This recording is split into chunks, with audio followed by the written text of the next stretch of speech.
Good morning, students. I am Mukul Yadav, and in today's class, before I start something, there is one small announcement for you guys. तो announcement क्या है कि आपको ये जो coming Monday आएगा, ठीक है, जो अभी मंडे आने वाला है, जैसे आज सैटरडे है, संडे और मंडे को आपका एग्ज़ाम होगा फिजिक्स का, ठीक है। तो मैंने डेट भी लिख दी है। तो शायद आपने पढ़ा भी होगा, शायद ग्रुप पे भी मैडम ने आप शेयर कर दिया है कि इस मंडे को आपका एग्जाम होने वाला है, किसका, फिजिक्स का भी, केमिस्ट्री का भी, मैथ का भी और बायोलॉजी का भी। ओके, तो मैं फिजिक्स का यहाँ पे बता रहा हूँ आपका कि फिजिक्स का जो एग्जाम है वो शायद मॉर्निंग के अंदर ही है, 9 to 10 आपका फिजिक्स का एग्जाम होगा, ठीक है। तो एग्जाम का जो ड्यूरेशन होगा वो कितने आवर का होगा आपका? एग्जाम ड्यूरेशन होगा क्या? 1 आवर। ओके, तो एग्जाम का जो ड्यूरेशन होगा वो आपका 1 घंटे का होगा। दूसरी चीज़ आपको क्या याद रखनी है कि जो एग्जाम है उसके पैटर्न में भी थोड़ा चेंज है। तो इससे पहले जैसे मैं आपको मल्टीपल चॉइस क्वेश्चन भी देता था और कुछ सब्जेक्टिव टाइप क्वेश्चन भी देता था जिसमें आपको लिखना पड़ता था। इस बार सारे के सारे क्वेश्चन आपके मल्टीपल चॉइस क्वेश्चन होंगे, ठीक है। तो देयर विल बी 30 क्वेश्चन। तो इस बार जो एग्जाम का जो पैटर्न होगा वो क्या होगा, इसके अंदर सभी मल्टीपल चॉइस क्वेश्चन आएंगे आपके, MCQ टाइप्स, ठीक है। और नंबर ऑफ क्वेश्चंस कितने होंगे? 30 क्वेश्चंस होंगे। ओके, तो एग्जाम डेट का पता चल गया, एग्जाम ड्यूरेशन का हमको पता चल गया, और मोस्ट प्रोबेबली जो आपकी टाइमिंग होगी वो फिजिक्स के लिए 9 AM पे होगी। स्टार्टिंग में 9 से 10 पे ही आपका एग्जाम चलेगा। 9 से 10 बजे तक जो एग्जाम चलेगा वो आपका फिजिक्स का ही चलेगा। ओके, और जो क्वेश्चन आएंगे नंबर ऑफ क्वेश्चन सारे 30 क्वेश्चन पूछे जाएंगे आपसे, और सभी के सभी क्वेश्चन मल्टीपल चॉइस क्वेश्चन होंगे। ओके, अभी जो बात आती है कि हमारा सिलेबस क्या रहेगा इसके अंदर। तो आपका जो सिलेबस रहेगा वो अभी तक जो भी मैंने आपको पढ़ाया है वो सब कुछ आने वाला है। तो आपको पता है कि अभी रिसेंटली जो हमारा टॉपिक चल रहा था वो एरर एनालिसिस चल रहा था, वो टॉपिक हमारा कंप्लीट नहीं हुआ, ठीक है। तो आपका एरर एनालिसिस वाला जो टॉपिक है वो मैं छोड़ रहा हूँ, उसको छोड़ के जो पास्ट में जितने भी चैप्टर मैंने आपको करवाए वो सभी आपके सिलेबस के अंदर आने वाले हैं, जो पेपर है उसके अंदर आने वाले हैं। ओके, तो जैसा कि मैंने आपको पता है कि हमने जो फर्स्ट चैप्टर किया था वो क्या किया था, वो यूनिट्स एंड डायमेंशंस किया था। तो ये भी आपका आएगा यूनिट्स एंड डायमेंशंस। तो दूसरा चैप्टर जो हमने किया था वो कौन सा किया था? दूसरा चैप्टर हमने किया था वेक्टर्स। ओके, और जो थर्ड चैप्टर जो हमने किया था वो क्या किया था, कौन सा चैप्टर था? बेसिक मैथमेटिकल टूल्स, जिसके अंदर हमने पढ़ा था किसके बारे में? डिफरेंशिएशन और इंटीग्रेशन के बारे में।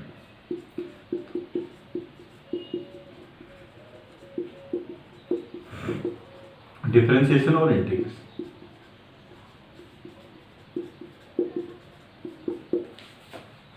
ओके,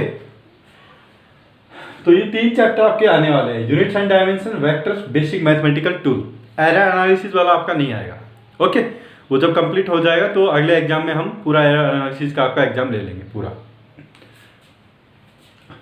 ओके, तो आप ये मान के चल लीजिए कि ये 3 चैप्टर आपके ब्रॉडली आने वाले हैं, और इसमें से जैसे मैंने आपको शायद यूनिट्स, डायमेंशन और वेक्टर, इसका पहले भी आपको शायद रिवीजन की वीडियो भेज चुका हूँ। ओके, तो अभी हम जैसे तीनों चैप्टर को एक साथ तो रिवाइज नहीं कर सकते हैं, तो मैं क्या करूँगा, आपको जो लास्ट वाला जो चैप्टर है बेसिक मैथमेटिकल टूल्स, इसका पूरा रिवीजन आपको करवा दूंगा, क्योंकि यूनिट्स एंड डायमेंशन और वेक्टर का तो हमने पहले भी एग्जाम काफ़ी बार ले चुके हैं, आप कई बार पढ़ भी चुके हैं, और मैंने आपका शायद रिवीजन भी करवा चुका हूँ दोनों चैप्टर्स का। तो आज के दिन में आज मैं क्या करवाऊंगा, आपका बेसिक मैथमेटिकल जो टूल है उसका आपको रिवीजन करवा दूंगा एक बार। ओके, तो ये चीज़ आप नोट डाउन कर लीजिए कि आपका जो एग्जाम है वो मंडे को है। एग्जाम जो ड्यूरेशन होगा वो आपका 1 घंटे का एग्जाम होगा। एग्जाम पैटर्न में क्या होगा, आपके 30 क्वेश्चन पूछे जाएंगे, सभी के सभी क्वेश्चन मल्टीपल चॉइस क्वेश्चन होंगे। ओके, आपको टिक मार्क करना है, और जो आपका सिलेबस होगा वो 3 चैप्टर होंगे, units and dimensions, vectors and basic mathematical tool. तो बेसिक मैथमेटिकल टूल में मैंने आपको डिफरेंशिएशन और इंटीग्रेशन करवाया था, तो वो भी आपका पूरा आने वाला है। ओके, तो आज हम क्या करेंगे, इसका रिवीजन कर देंगे आप बेसिक मैथमेटिकल टूल्स का, डिफरेंशिएशन और इंटीग्रेशन का।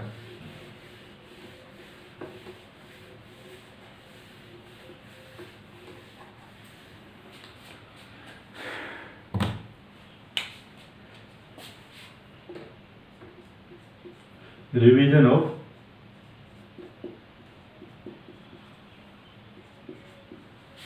Basic mathematical tool.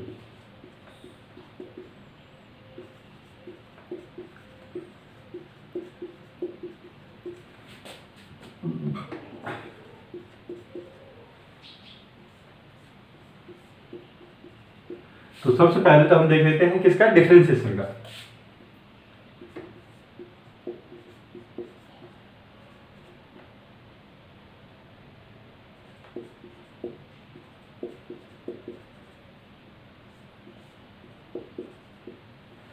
Okay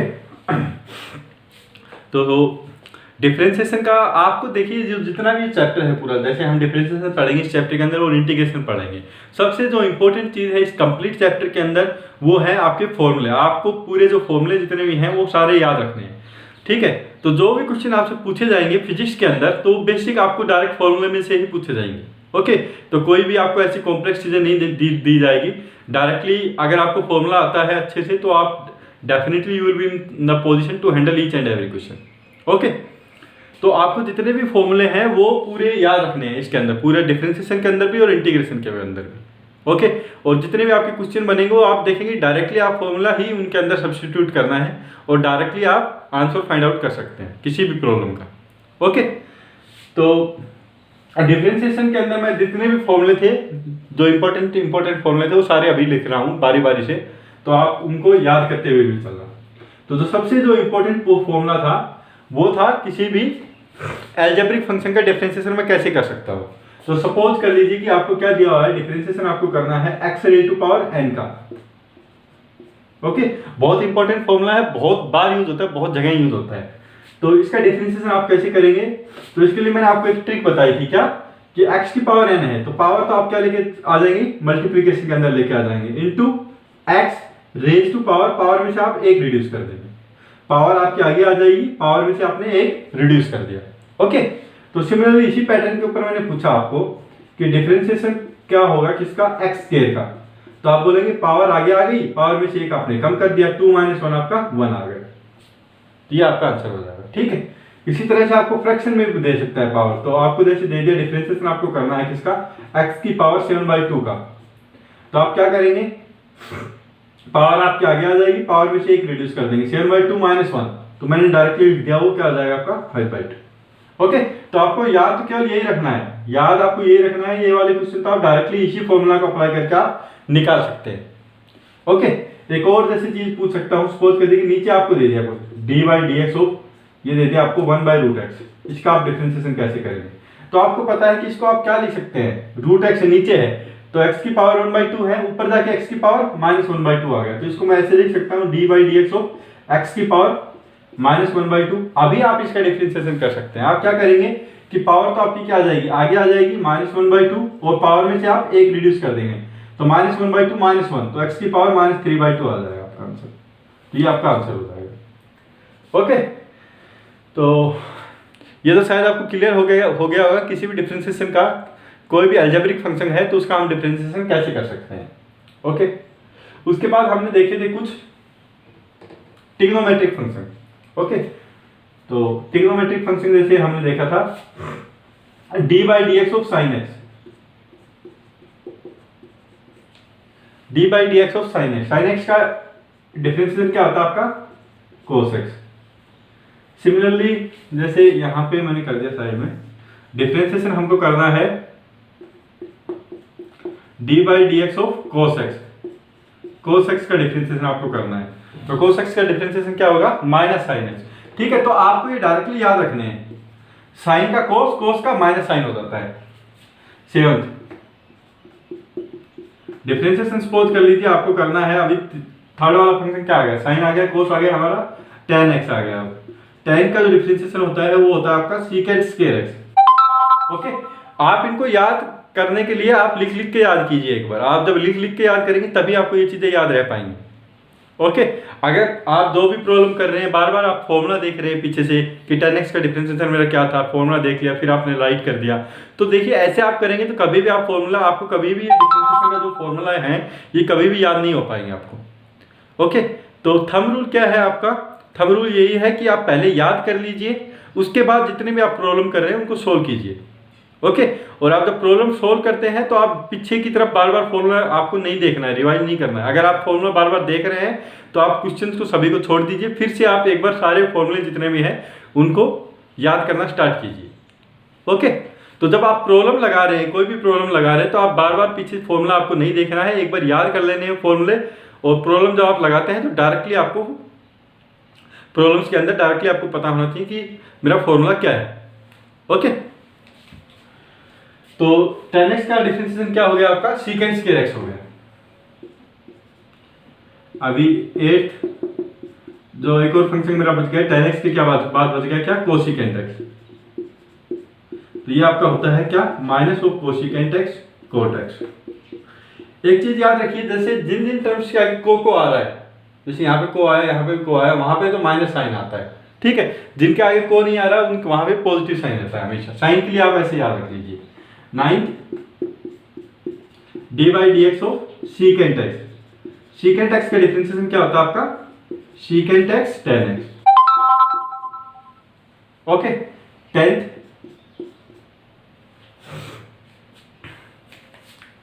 differentiation of क्या बच गया, अभी कोसिकेंट सीकेंट हो गया, कोट बच गया हमारा कोट x।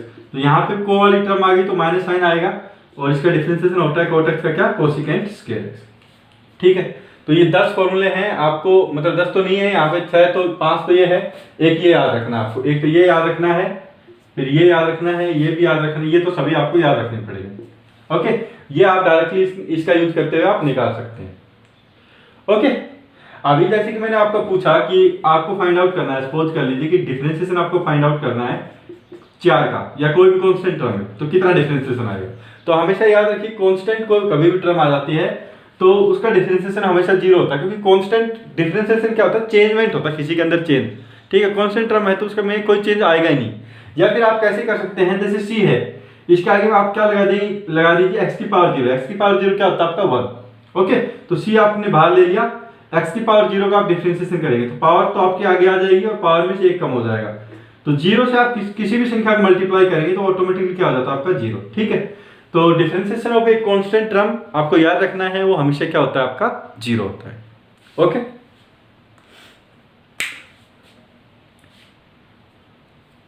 ओके, उसके बाद आपके जैसे ये तो अलजेब्रिक फंक्शन का कंप्लीट हो गया, ये आपका ट्रिग्नोमेट्रिक फंक्शन का भी कंप्लीट हो गया।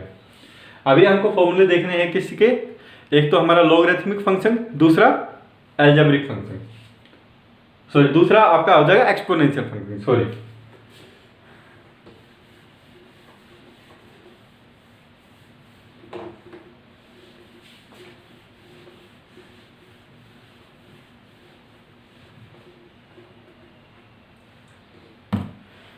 तो हमारे शायद 10 तक हो गए थे, 11th में यहाँ कर रहा हूँ। सपोज कर लीजिए कि कोई हमारा लॉगरिथमिक फंक्शन है ln x।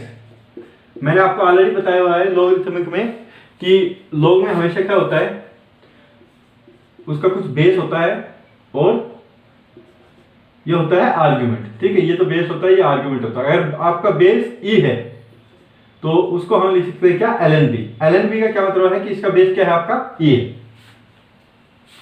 तो ln x का आप डिफरेंशिएशन आप डायरेक्टली याद रखिए, ln x का डिफरेंशिएशन आपका होता है क्या, 1/x। ओके,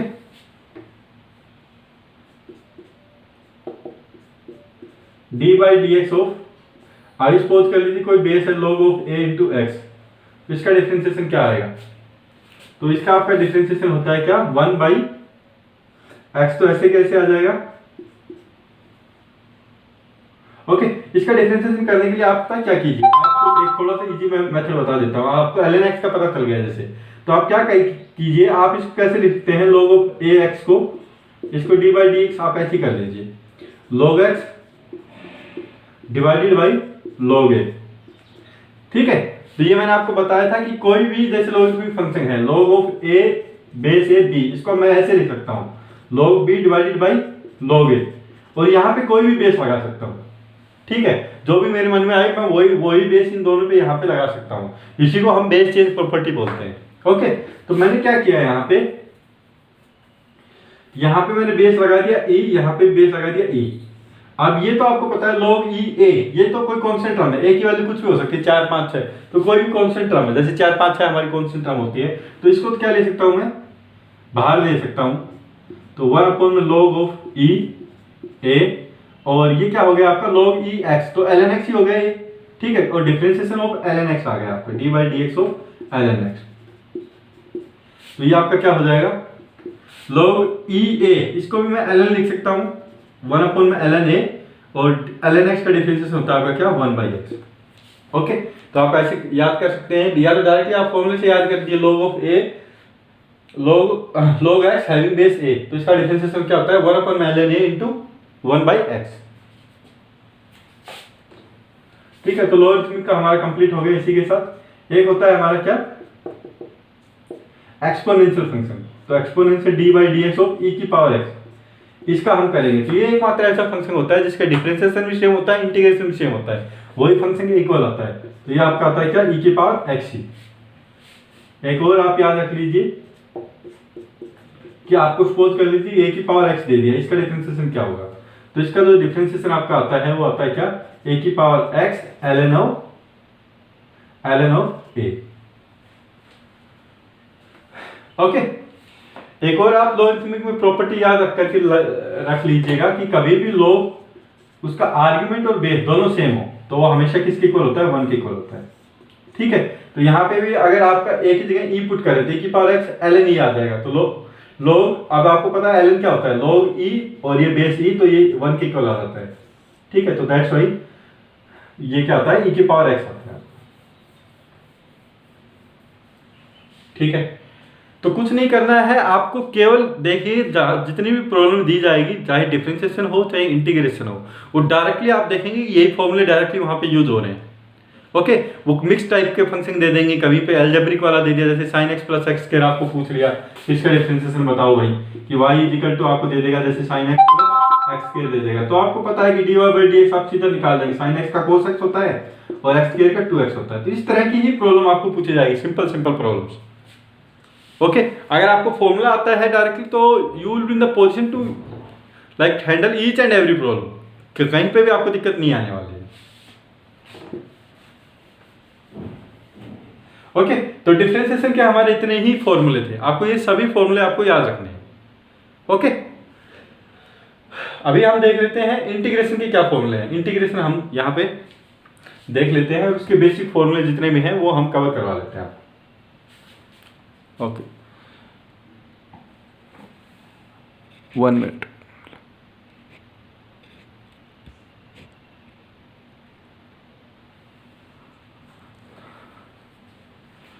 ओके, अभी इंटीग्रेशन हम स्टार्ट कर देते हैं।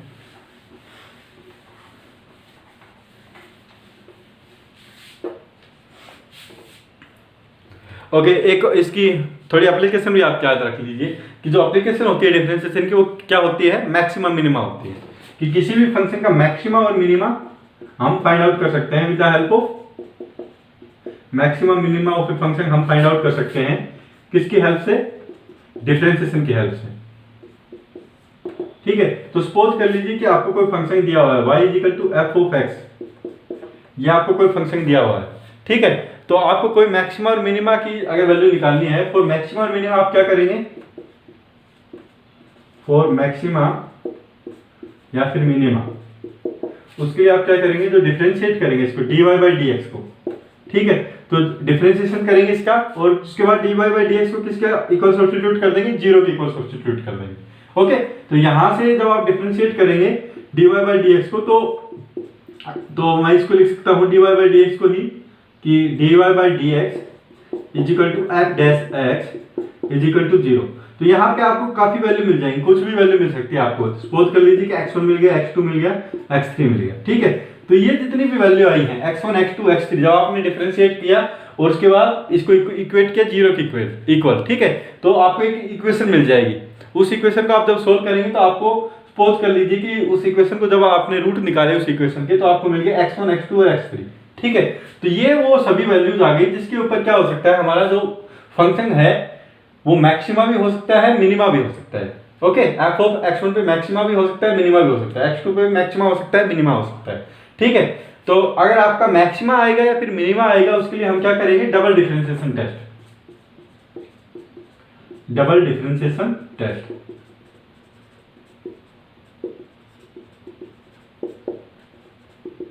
तो डबल डिफरेंशिएशन टेस्ट के अंदर आप क्या करेंगे, इसको दो बार डिफरेंशिएट करेंगे y को, तो d2y/dx के हम करेंगे।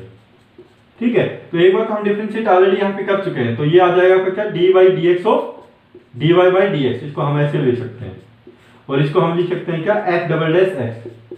तो जितनी भी आपकी जो वैल्यू आई है x1 x2 x3 वो यहाँ पे आप सब्स्टिट्यूट करेंगे।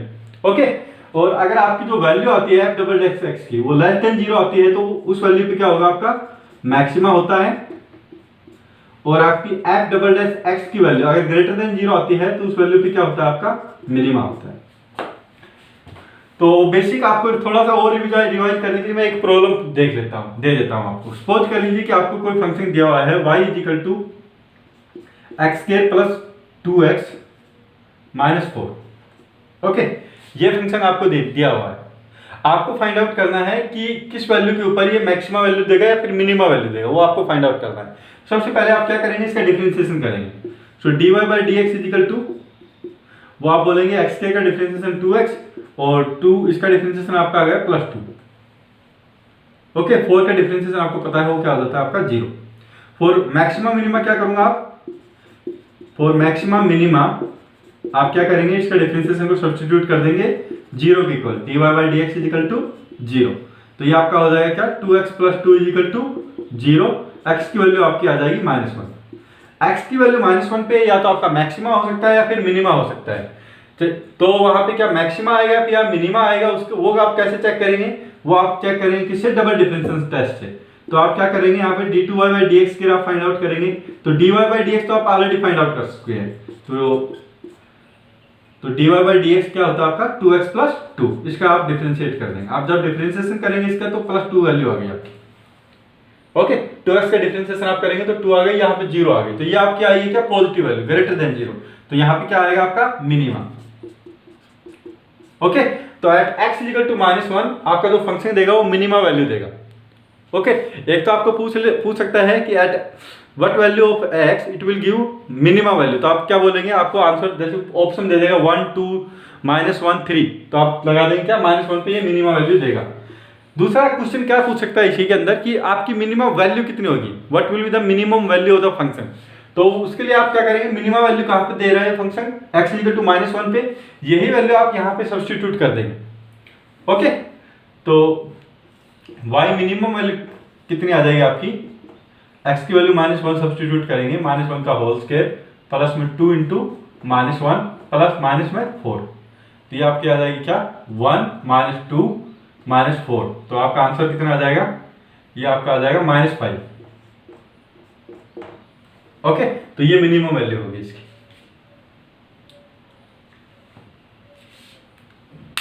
-5 क्या होगी इस फंक्शन की मिनिमम वैल्यू होगी।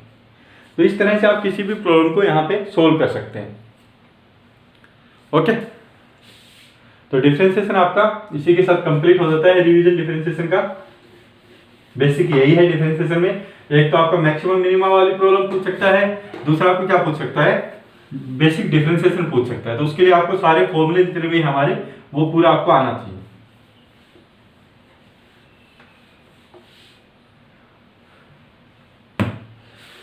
दूसरी चीज हम क्या स्टार्ट कर सकते हैं, हम इंटीग्रेशन स्टार्ट करते हैं। दूसरा इंटीग्रेशन में वही है कि आपको डायरेक्टली फॉर्मूला पता होना चाहिए कि इंटीग्रेशन का डायरेक्ट फॉर्मूला बेस ही आपकी प्रॉब्लम पूछी जाएगी इंटीग्रेशन।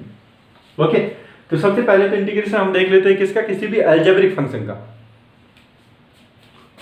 तो इंटीग्रेशन हो, सबसे पहले इंटीग्रेशन का जो साइन होता है, इंटीग्रेशन हमारा दो टाइप का होता है। सबसे पहले मैं बता देता हूं आपको, एक तो होता है क्या, इनडेफिनिट इंटीग्रेशन,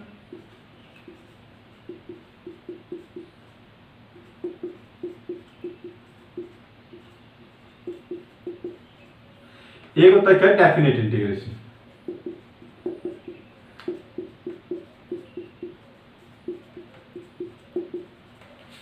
ओके, तो हमेशा याद रखिए डेफिनेट इंटीग्रेशन के अंदर क्या दी जाएगी, आपको लिमिट्स दी जाएगी, लिमिट दी जाएगी आपको। एक आपकी होती है क्या, लोअर लिमिट, एक आपकी होती है क्या, अपर लिमिट डेफिनेट इंटीग्रेशन के अंदर। ओके, और जो हमेशा जो वैल्यू आती है डेफिनेट इंटीग्रेशन के अंदर वो एक एब्सोल्यूट वैल्यू आती है। ठीक है, always you will get one absolute value. ये हमेशा क्या देता है, आपको एक एब्सोल्यूट वैल्यू देते हैं। ओके, साइन क्या होता है इंटीग्रेशन का, तो ये आपको शायद पता होगा। तो साइन ऑफ इंटीग्रेशन कुछ होता है, ये हमारा साइन है किसका, इंटीग्रेशन का।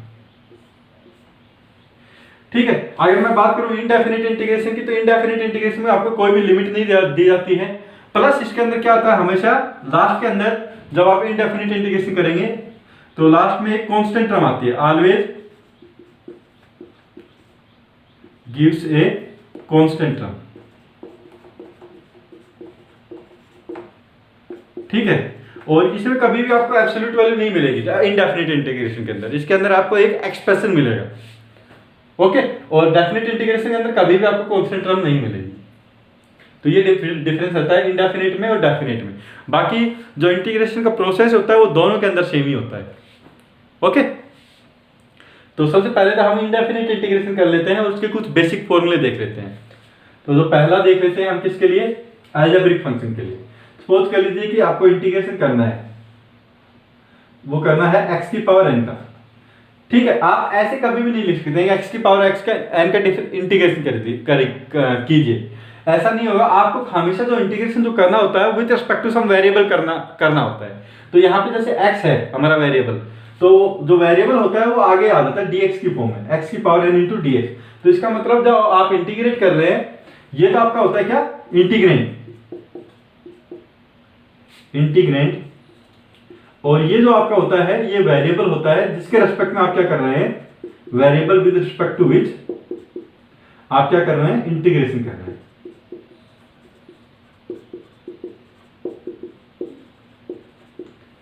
ओके, तो x की पावर n dx, अगर आपको इसका इंटीग्रेशन करना है तो यहां पे, तो ये मैं मिटा रहा हूं, ये आपको शायद ऑलरेडी आता होगा। तो x की पावर n का ये डायरेक्ट फॉर्मूला आपको याद रखना है। तो जैसे डिफरेंशिएशन मैंने आपको बताया था, डिफरेंशिएशन आप करेंगे तो पावर क्या आ जाएगी आपकी, आगे आ जाएगी, और आप पावर में से एक कम कर देते हैं। इसके अंदर क्या करेंगे, आप सबसे पहले पावर को जोड़ेंगे, एक ऐड करेंगे पावर के अंदर, उल्टा होता है डिफरेंशिएशन का।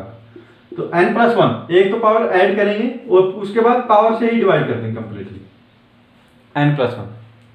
ओके, तो जैसे कि मैंने आपसे पूछा आपको डिफरेंशिएशन करना है x dx का, तो आप क्या करेंगे, इसकी पावर क्या है 1, तो 1 पावर एक ऐड कर देंगे, 1+1 डिवाइडेड बाई 2, 1+1, तो ये आपका आ जाएगा क्या, x की पावर 2/2। ठीक है, और हमेशा याद रखना कि इनडेफिनिट इंटीग्रेशन है तो कांस्टेंट टर्म आपकी आएगी ही आएगी, plus constant term plus constant.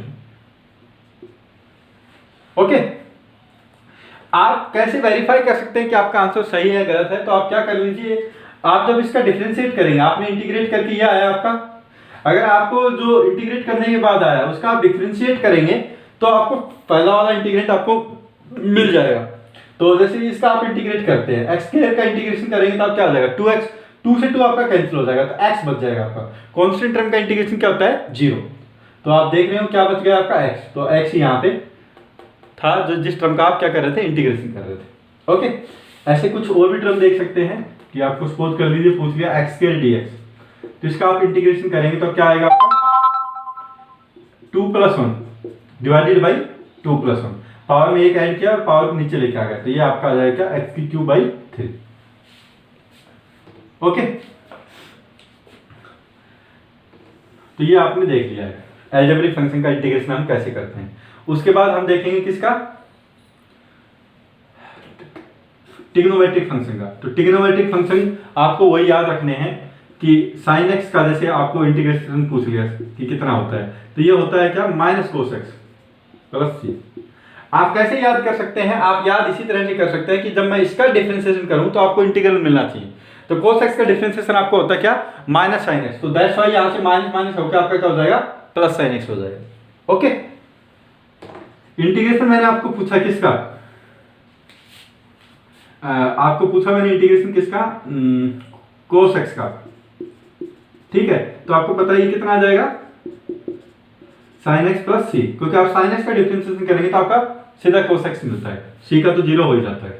Okay, तो cos x का sin x होता है, sin x का इंटीग्रेशन होता है -cos x। अभी तीसरा है secant square x। अभी कुछ बच्चों को डाउट आ सकता है कि सर 10x क्यों नहीं लिया। देखिए ऐसे 10x का हम कर सकते हैं, लेकिन वो क्लास 12 में हम पढ़ेंगे। यहाँ पे मैं क्या कर रहा हूँ ना, यहाँ पे हमने जिन जिन टर्म का डिफरेंशिएशन लिया था, जैसे sin x का आपको बताया था मैंने डिफरेंशिएशन cos x था, ठीक है। इसी तरह से मैंने cos x का बताया था आपको, कितना था cos x का आपका था माइनस sin x। इसी तरह से मैंने आपको बताया था tan x का क्या था secant square x। ऐसे मैंने आपको बताया था किसका secant x का, तो वो आपका हो जाएगा क्या secant x tan x। तो मैं ये वाली जो टर्म आई ना मेरी जितनी भी जो मेरा डिफरेंशिएशन के बाद आ रही है, इन्हीं टर्म्स का ही कर रहा हूँ। secant square x का कर रहा हूँ मैं डायरेक्टली, cos का मैंने करके देख लिया, sin का भी मैंने करके देख लिया, secant square x का मैं कर रहा हूँ यहाँ से। secant square x का आपको पता है जब आप इंटीग्रेट करेंगे इसको तो आपको ये वाला मिल जाएगा tan x plus c। Okay, fifth cosecant square x, या कोसिकेंट स्क्वायर x का नहीं कर रहा हूं, यहां से जैसे secant x tan x है, आपको secant x का पता है, तो अगर आप secant x tan x का क्या करेंगे इंटीग्रेशन करेंगे तो आपको क्या मिल जाएगा, जो इंटीग्रल मिलेगा वो क्या मिल जाएगा आपको secant x मिल जाएगा प्लस c। ठीक है, सिमिलरली आप कर सकते हैं किसका कोसिकेंट x cot x का, तो वो आपका क्या आ जाएगा minus of cosecant x plus c।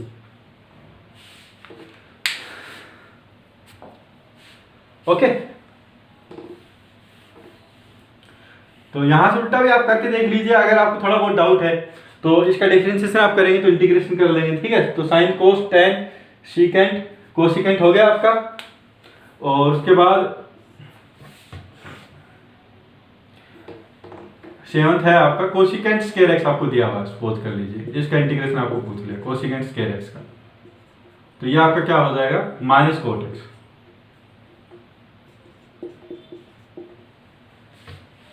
Okay, एक आपको पूछ सकता है कि कोई भी लक्ष्य आपको पूछ लिया, कोई लॉगरिथमिक फंक्शन है हमारा, ठीक है, तो 1/x dx इसका इंटीग्रेशन क्या होगा, तो आपको बोलेंगे इसका इंटीग्रेशन होता है ln x। ये इसमें आप कंफ्यूज हो सकते हैं, ओके, तो ये बिल्कुल आपको याद रखना है।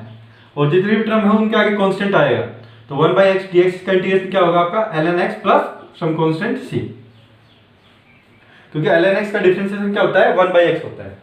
सिमिलरली आपको पूछ लिया कि इंटीग्रेशन क्या होगा e की पावर x का, तो आप क्या बोलेंगे इसका इंटीग्रेशन होगा क्या e की power x plus some constant c।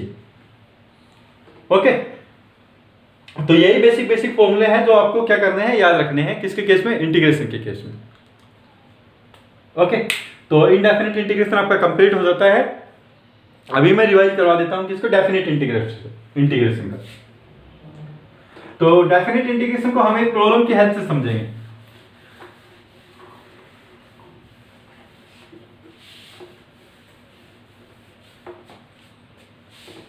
तो सपोज कर लीजिए कि आपको दिया हुआ है एक, तो डेफिनेट इंटीग्रेशन में हमेशा आपको लिमिट दी जाएगी। तो जैसे कि आपको एक प्रॉब्लम दी हुई है, आपको इंटीग्रेशन करना है, इसका इंटीग्रेशन का साइन आ गया आपको एक, जैसे यहाँ पे दे दिया 2, यहाँ पे आपको दे दिया 4, ओके, एक्स स्क्वायर dx, ठीक है। अब आपको एक्स स्क्वायर का तो इंटीग्रेशन पता है x³/3 हो जाएगा, लेकिन यहाँ पे 2 और 4 लगा दिया है, तो ठीक है कोई लिमिट लगा दी, तो लिमिट आपकी लग गई है तो आपका क्या होगा डेफिनेट इंटीग्रेशन होगा। इसको बोलते हैं जो नीचे है इसको बोलते हैं क्या लोअर लिमिट, और इसको हम क्या बोलते हैं अपर लिमिट, क्योंकि ऊपर है तो इसको हम अपर लिमिट बोल देते हैं, और जो नीचे वाली है उसको हम क्या बोल देते हैं लोअर लिमिट बोल देते हैं। तो आपको जो इंटीग्रेशन करना है, यहाँ पे जो इंटीग्रेशन करना है वो तो सेम ही प्रोसेस तो सेम ही रहेगा आपका इंटीग्रेशन का। तो सबसे पहले इसका इंटीग्रेट कर लीजिए, एक्स स्क्वायर का इंटीग्रेशन आप करेंगे क्या होगा x⁴ 2 + 1 डिवाइडेड बाई 2 + 1, ठीक है। आगे क्योंकि डेफिनेट इंटीग्रेशन है तो आप कांस्टेंट टर्म यूज नहीं कर सकते, यहाँ पे आपको क्या लगानी पड़ेगी लिमिट्स लगानी पड़ेगी। यहाँ पे आप 2 और 4 जो लिमिट है ये मैं यहाँ पे लेकर आ गया 2 और 4, ठीक है। तो जो जनरल प्रोसेस था उससे आपने क्या किया इंटीग्रेशन कर दिया, और उसके बाद इंटीग्रेशन करने के बाद लिमिट मैं यहाँ पे लेके आ गया, ये मेरी लोअर लिमिट है, ये मेरी क्या है अपर लिमिट। अब आप इसको सोल्व किया तो आपका क्या आ गया x³/3, और ये आपका आ गया 2 × 4। अभी क्या करना है आपको जो लिमिट है वो सब्स्टिट्यूट करनी है, फाइनल जो आंसर आपका आ गया उसमें आपको लिमिट सब्स्टिट्यूट करनी है। तो सबसे पहले आप क्या करेंगे अपर लिमिट सब्स्टिट्यूट करेंगे, अपर लिमिट सब्स्टिट्यूट किया आपने तो 4³/3, माइनस क्या करेंगे, जितना भी जो हमारा फंक्शन आया उसमें हम क्या करेंगे, लोअर लिमिट सब्स्टिट्यूट करेंगे। तो आपकी जो लोअर लिमिट आई वो क्या आई आपकी 2 का क्यूब बाई 3। ठीक है, तो इसको जब हम सोल्व करेंगे तो 4 इंटू 4 इंटू 4, तो ये आपका आ गया 64/3, और ये आ गया 2 इंटू 2 इंटू 2 8/3। तो आपका जो फाइनल आंसर आ जाएगा वो क्या आ जाएगा 56/3। तो this will be your answer. तो यहाँ पे आप देख सकते हैं कि अगर आप क्या कहते हैं डेफिनेट इंटीग्रेशन करते हैं तो ये आता है आपका x³/3 प्लस c, तो कोई एक्सप्रेशन आ रहा है आपका। लेकिन जब आप डेफिनेट इंटीग्रेशन करते हैं, सो जब इनडेफिनेट इंटीग्रेशन जब आपने किया तो आपका क्या मिला था, आपको एक एक्सप्रेशन मिला था x³/3। लेकिन जब आप डेफिनेट इंटीग्रेशन कर रहे हैं तो आपको एक नंबर मिल रहा है, एब्सोल्यूट वैल्यू मिल रही है, एंड विच इज 56/3। ओके, तो यही डिफरेंस है किसके अंदर, इनडेफिनेट इंटीग्रेशन और डेफिनेट इंटीग्रेशन। डेफिनेट में आपको लिमिट ली जाएगी, ठीक है, और वही लिमिट आपको बाद में सब्स्टिट्यूट करनी है जो भी आपका एक्सप्रेशन आ जाता है उसके अंदर। ओके, तो I hope this is clear to you. अगर आपको कोई डाउट है इसके बाद भी तो आप मेरे से पूछ सकते हैं। ओके, तो आपको जो भी आपका एग्जाम है उसके अच्छे से रिवीजन करना है, जो मैंने सिलेबस आपको बता दिया है कंप्लीट। ओके, और पूरा सिलेबस मैं एक बार ग्रुप पे भी आपके साथ शेयर कर दूंगा ताकि कोई डाउट ना रहे बच्चों को। Okay, so with that your revision lecture is completed.